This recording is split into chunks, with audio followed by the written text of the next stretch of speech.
Darüber möchte ich sprechen mit Mario Vogt, dem CDU-Landesvorsitzenden von Thüringen.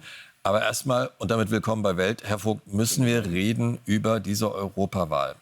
Da wählt der Osten fast geschlossen die AfD. Haben Sie eine Erklärung dafür? Haben Sie verstanden, warum, was im Ostdeutschen vorgeht? Na, als Thüringer glaube ich schon zu wissen, was meine Landsleute so denken. Und die sind halt massiv frustriert.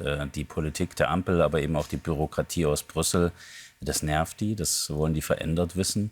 Und wir hatten ja in Thüringen parallel Kommunalwahlen. Dort hat die CDU flächendeckend gewonnen, was im Prinzip auch ein Zeichen ist, wenn es um Thüringer Themen geht, um die Fragen der Heimat, dann vertrauen die Menschen der CDU. Aber dieser Frust auf die Ampelpolitik, die ist, glaube ich, ganz zentral. Und die muss sich übrigens auch ändern. Und das ist das, was mich momentan stört. Wir sind einen Tag nach der Europawahl und die Grünen und die SPD gehen einfach zur Tagesordnung über. Das ist nicht so. Ja, obwohl die versprochen haben, sie denken jetzt nach und so kann es ja nicht bleiben. Ich weiß, da wird natürlich jetzt nach Erklärung erstmal gesucht, um dann möglicherweise eine neue Strategie an den Tag zu legen. Ich würde aber trotzdem noch mal fragen, Sie sagen einerseits ist es der Frust auf Berlin, auf diese Ampelregierung, die da in vielen Menschenaugen versagt hat.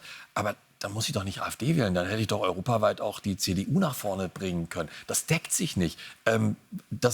Würde dann eher zu der Frage führen, vertraut man auch der CDU nicht, lösen zu können, was an Problemen in diesem Land scheinbar an der Tagesordnung liegt bei vielen Menschen? Die CDU ist doch die stabile Partei. Wir sind stärkste Kraft bei der Europawahl, ganz deutsch geworden und innerhalb der neuen Bundesländer auch vollkommen stabil unterwegs. Das Problem ist, die Menschen spüren, dass nicht verstanden wird, dass massive Eingriffe in das Portemonnaie der Leute in den neuen Bundesländern passiert.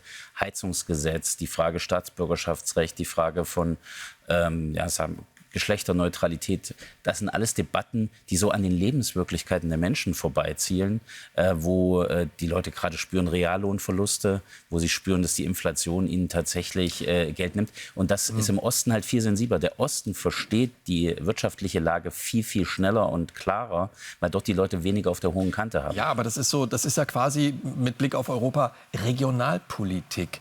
Aber die AfD ist eine Partei, die die Europäische Union in ihren Grundfesten in Frage stellt. Und ich meine, der Ostdeutsche ist doch nicht blöde. Wenn es eine Errungenschaft gibt, ist es Europa. Frei reisen, ein Euro in verschiedenen Ländern, keine Umrechnungskurse mehr. Vieles ist einfacher geworden, Zölle sind weggefallen und. Und dann trotzdem dieses Ergebnis. Also nicht, dass wir uns missverstehen. Ich versuche nicht, die anderen zu erklären. Mir geht es dort darum, ihnen deutlich zu machen, wie tief das Frustpotenzial steckt. Und die Menschen in neuen Bundesländern haben ein feines Sensorium.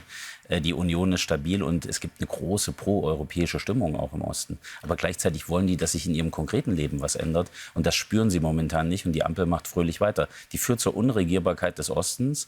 Und das ist, glaube ich, etwas, was man sehen muss. Die maximalen Verluste sind so hoch. Bei der Kommunalwahl hatten wir in Thüringen so viele Stimmen wie die Ampel und die Linke zusammen. Und daran sehen Sie einfach, wie stark die abgewirtschaftet haben. War das jetzt die Aufforderung ans Kanzleramt? Herr Kanzler, verlassen Sie das Kanzleramt? Also ist dieser Kanzler überhaupt noch regierungsfähig mit diesem Ergebnis? Also ich sehe ihn massivst beschädigt und entweder es gibt einen Neustart in der Politik oder es gibt neue Wahlen. Das ist der einzige Weg, den es geben kann.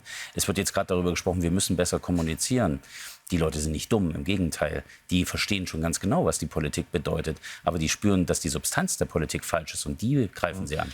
Schauen wir noch mal auf die Landtagswahlen, die in 3 Bundesländern in Sachsen, Brandenburg und Thüringen anstehen in diesem Jahr. Herr Merz habe ich gerade schon zitiert, der da sagt, wir wollen Mehrheiten erlangen. Wie soll das aussehen? Wie will man denn dieses sensible Völkchen im Osten für sich einnehmen, dass es auch funktioniert? Zu Mehrheiten, die dann auch eine Regierungsfähigkeit nicht nur erahnen lassen, sondern auch möglich machen. Ja, zuerst einmal geht es darum, die konkreten Fragen der Leute auch zu adressieren. In Thüringen fällt jede 10. Stunde aus. Also das Thema Bildung ist ein großes Thema. Wirtschaftliche Dynamik, also dass wir wieder wachsen und dadurch natürlich die Menschen mehr im Portemonnaie haben. Und das Thema illegale Migration spielt eine große Rolle. Und wenn der Kanzler ein Zeichen setzen wollen würde, dann müsste er in der nächsten Woche bei der Ministerpräsidentenkonferenz einen konkreten Vorschlag zur Drittstaatenlösung vorlegen, weil das sind die Themen, wo die Leute sagen, da will ich konkrete Lösungen. Naja, das ist mit den konkreten Lösungen. Sie wissen auch, dass das höchst schwierig ist, weil manche Länder sagen, nee, die kennen wir nicht, die wollen wir gar nicht zurückhaben. Ganz abgesehen von denen, die da im Land hier sind, von denen man gar nicht weiß, wo sie herkommen, weil sie, ihren Pass verloren haben. Ganz so einfach ist das nicht, Herr Vogt, wie Sie sich das vorstellen. Es geht ja um die Frage der Anerkennung in Drittstaaten. Wir als Union haben einen konkreten Lösungsvorschlag vorgelegt. Aber dafür muss jetzt eben die Regierung auch handeln. Und Sie haben mich ja nach Thüringen gefragt, das ist mein Heimatland. Und deswegen geht es um die konkreten Themen, die wir ansprechen wollen.